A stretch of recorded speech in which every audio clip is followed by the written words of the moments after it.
William Hill, proud sponsors of the Jockey Angle. Hello and welcome back to another Jockey Angle in association with William Hill. A couple of interesting pieces this week, three different sort of things. Going to kick it off with a horse called Nothing Hectic. We see him here in the green and red. Now, if you'd have shown me this picture without me looking at any race in Ballinrobe or looking at the result, I would have said this horse had absolutely no chance because Ballinrobe's golden ticket is the rail. Always been the rail. Every time I rode it, if you were three off the rail, you were too wide. We can tell this fella is probably 8, 9 horses off the rail. Um, Nothing hectic. Philip Enright for Miss Hilary McLaughlin and Martin Ferris. So, as I said, if I looked at this still, I would say he's got absolutely no chance, and I would have thought the winner would have come from somewhere in here. But not the case, and not the case for a long time now, actually, because Tramore yesterday, which was Sunday, something similar. Lads are knocking each other down to get outside the watered ground, which is bizarre to me. I don't know what you people think, but I mean, the rail was always the key. Sometimes in the middle of winter, okay, if the ground is completely poached around a Navan or a Punchestown or something like that, then big open tracks, you tended to spread out a bit more and try and find a fresher bit of ground. But for me, I struggle and I have sympathy with handicappers, punters, because your speed maps, your organization of trying to pick a winner or doing the form or anything like that, it just goes out the window because it doesn't make a whole lot of sense. I'll just play this on here, and as I said, you'll be able to see Nothing Hectic. Look, there he is there. He's probably last in the field, and like if we look at him from there, like it's Ballinrobe, and as I said, lads are knocking each other down to get out. I don't know. Is it the watering is too much? Is it unnatural ground that when they've watered the actual rail itself that it's cutting up too much because it's I don't know. It's unnatural. It's not a natural surface anymore when you put that much water on it. But like I said, Tremor Friday's jump card was the ground looked good, and then they had a flat card in between, which kept the ground good. And then on Sunday, it looked like the middle of winter. So I don't know. I'll have sympathy with punters and anyone try to do speed maps or anything like that. But look, there he is again, last there on the wide outside. We'll keep it playing, and I'll pick it up from when we're going home. I mean, look at this. What's he? The same again, 8 to 10 wide. You can see here, there's so much kickback there in the middle of that, where them horses are going. The second horse is actually here, Poetic Focus, Danny Gilligan. He did make early running, and he was kind of riding him down the middle of the track, but eventually, like everyone else, I suppose, racing horses, if you spread them out, horses don't tend to race properly. Horses like to be in a slipstream as much as the way a cyclist or a Tour de France is. You rarely see cycle riders or bike riders spread out. They always want to get a bit of slipstream, and it's easier for them. So, for me, the way all these horses are racing, fanned out, it doesn't suit all horses. So form can go out the window. But as I said, look, there's Nothing Hectic, widest to the wide. Um, the second horse here, he's probably not as wide. To be fair, Danny Gilligan didn't tend to, but I mean from here, like he's so bloody wide. And him going that wide, he's obviously getting an advantage because he's getting the nicer bit of ground. Poetic Focus has, if you watch here now, Danny Gilligan actually gives Philip Enright a good bump. Now it ended up good tight riding, but that's to get to the outside. I mean, it's not that long ago where, as I said, the rail was king in Ballinrobe. I just wonder, is it that we now have island hurls on probably overwatered summer ground. I know it's very hard to keep everyone happy, but I don't know. It feels like we're seeing more and more and more of this, and I really don't like it.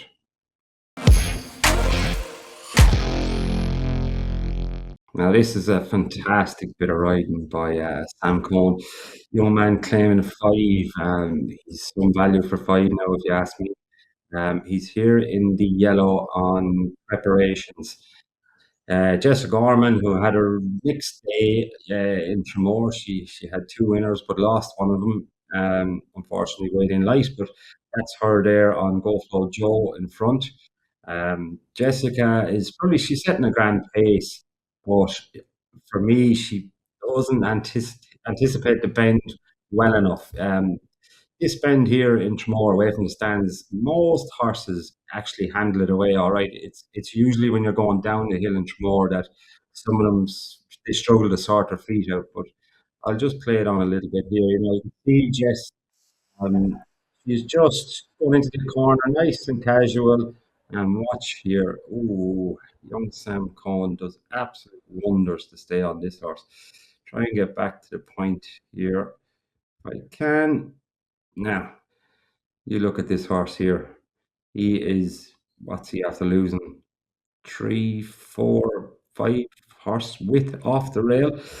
Play it on here. He actually stumbles as well because he clips the heel of Go Flow Joe. And we'll see if we can pick that bit up. We'll go back here. Just keep an eye on the horse in yellow. Oh, there he goes. Stumbled, heads out nearly up to the main road there. But just watch Sam Coleman here. This is the winning of it for him. He really doesn't panic. He gets the horse back on an even keel.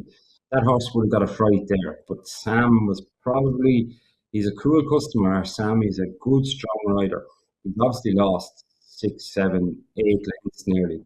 But from that, what you see here is, I'll stop it here. The easiest thing Sam could have done after that horse nodded, nearly fell, lost so much ground. If you bullied him back into the race, they don't like it. They've just got a fright, and most horses react how you react, and you send that signal to the horse. And I think young Sam Cohen here has sent a signal of just pure calmness. Just relax now, horse. That wasn't anything out of the ordinary. He'd be trying to say to him, you know, horses have a brain a little bit like kids. You have to guide them every which way. But I mean, again, he didn't rush it up here. He rode like nothing had happened. Basically, he just started to ride the horse like he was always in fourth or fifth. And he said, you know what, for me to win this race, the best thing to do is just fill this horse with confidence again. Gives him a little squeeze down the hill. Still hasn't really gone for him. And then to be fair to the horse's credit, he starts to run from here now. He's probably 3 wide, but it's not bad there in Tramore being 3 wide because you do meet an elbow, and if you're not clear enough running, you will actually bump into a horse. But I'm just very impressed with this young man. He's as strong as an ox then in the finish, and his calmness in a certain circumstance that would frighten us all, really, horse and rider. But he kept his cool. He was cool as a breeze. I did say he's a 5 pound claimer. He might struggle with his weight a little bit, but he's a guy. If he's on a horse you fancy, he's top notch in my book. Now, this horse on the inside is Louis Call for Dan King.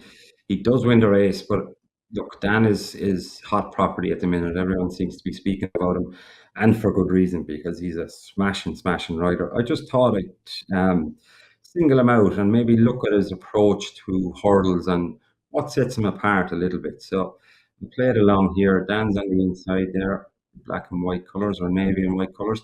Just watch his body language going to the first jump.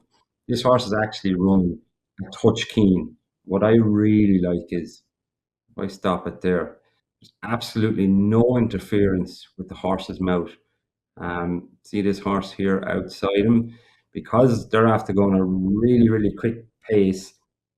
If you get tight to a hurdle at speed, you tend to bring your body weight further back than you probably should. It's just a speed thing, and you're trying to defy gravity. What I love about Dan King here is He's such a strong leg that he doesn't either force the horse to a jump or he doesn't take him back out of his stride too much.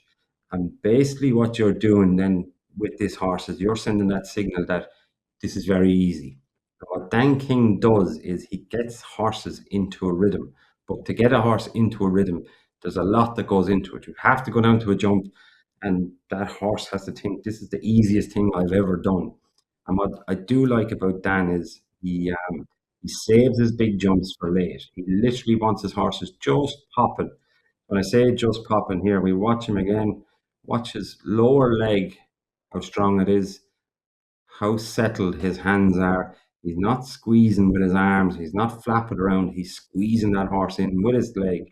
And again, this horse is running a touch keen, but Dan is able to ride him in such a way. He's letting him think that he's got everything under control. Whereas in reality, if he goes another stride quicker, he's probably going to have to start really yanking the horse. But goes down to that hurl, doesn't break stride, doesn't take him back, basically just stands in his irons and bends his knee. Like, he's a beautiful, beautiful rider.